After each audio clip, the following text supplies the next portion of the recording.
Assalamualaikum warahmatullahi wabarakatuh. Teman-teman sekalian yang kami muliakan, pada tutorial bagian ketiga ini kita akan menjelaskan tentang tools-tools selanjutnya. Oleh karena itu kita akan jelaskan, pertama-tama kita buka Pixel Lab kita, kemudian kita pilih di bagian bawah, di bagian tengah sebelah kanan setelah huruf A. Ini adalah tempelan dari background. Nah, misalnya kita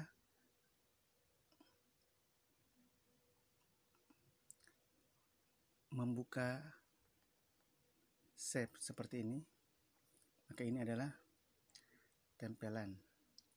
Ketika yang sebelah kiri yang disebut edit, kita bisa mengubahnya dengan berbagai macam bangunan datar, segitiga, kotak, tanda panah, dan lain sebagainya. Kita centang ya seperti ini. Jika kita akan mendelete-nya, kita pilih simbol tong sampah. Nah, hilang. Sekarang kita kembalikan dulu. Crop untuk mengcrop bagian-bagian yang kita butuhkan saja. Seperti ini misalnya. Maka akan tampil hanya sepotong.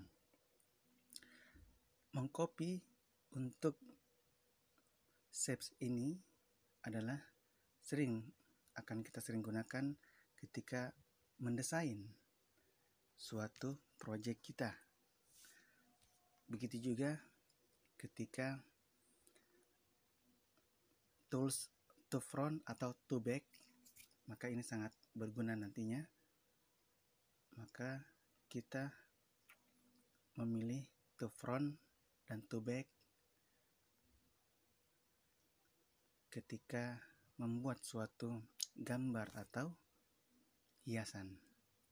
Nah, sebelah kanannya yang namanya position, ini kita bisa pindahkan seperti ini, seperti penjelasan yang lalu, bahwa move by ×2 6px, maksudnya kita bisa tambahkan ini, bisa sampai 12 pixel, 14 pixel, supaya gerakannya lebih cepat.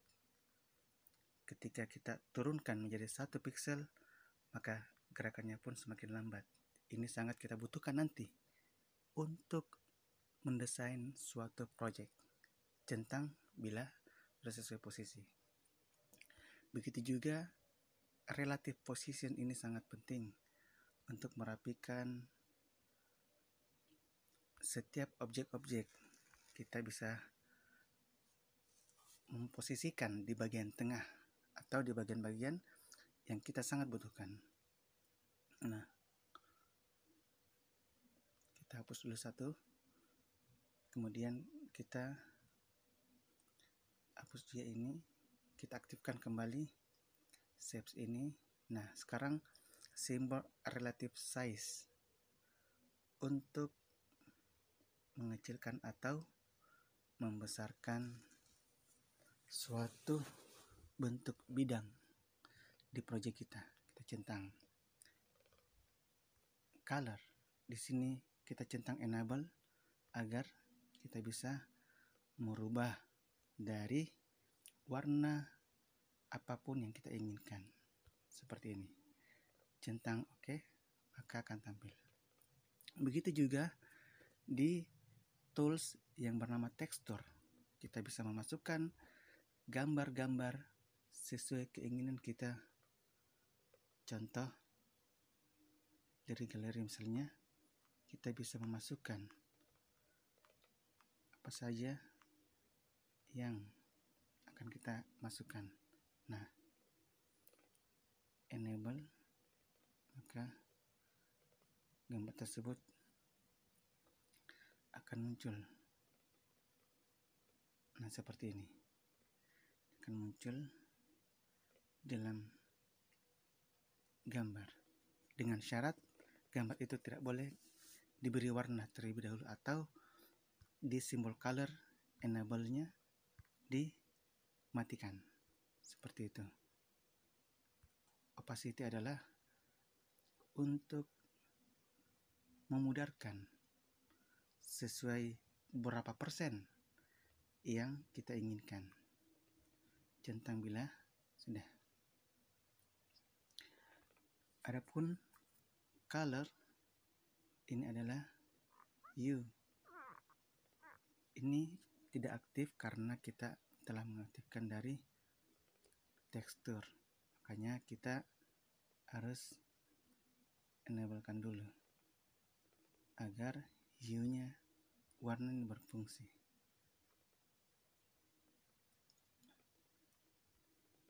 Seperti ini.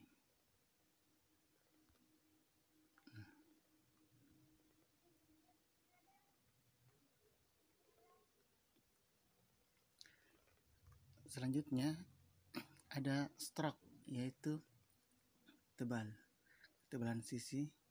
Kita bisa berikan di set kita agar warnanya lebih bagus, lebih baik. Kita aktifkan kembali.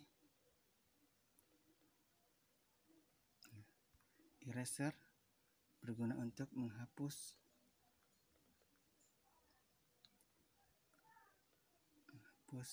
seperti ini. Ketika oke, kita bisa centang, maka dia akan terhapus. Begitu juga kita pakai tool masking, maka dengan masking kita bisa menghapus bagian-bagian sesuai keinginan kita, baik secara in maupun di luar bidang masking. Erase color ini berguna menghapus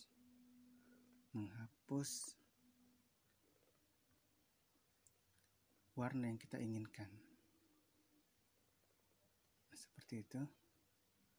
Rotate berguna untuk memutar objek kita 3 dimensi, berguna untuk memutar secara vertikal.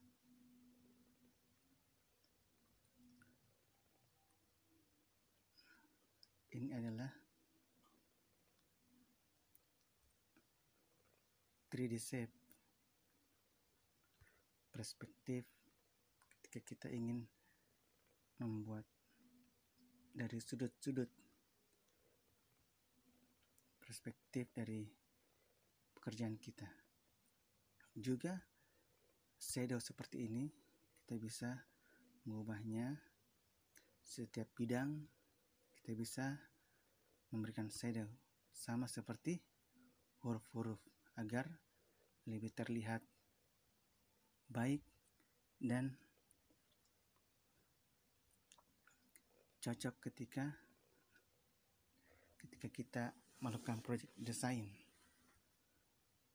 Nah, ini adalah inner dari shadow, memberikan bayangan di bagian dalam bidang.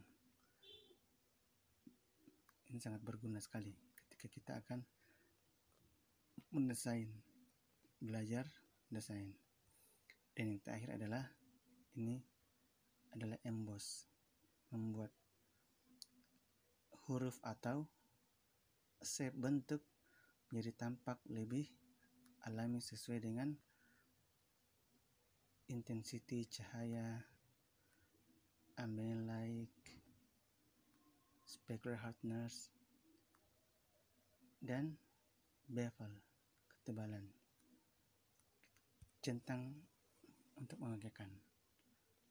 Demikian tutorial bagian ketiga ini. Semoga bermanfaat buat teman-teman sekalian, dan kami ucapkan Assalamualaikum warahmatullahi wabarakatuh.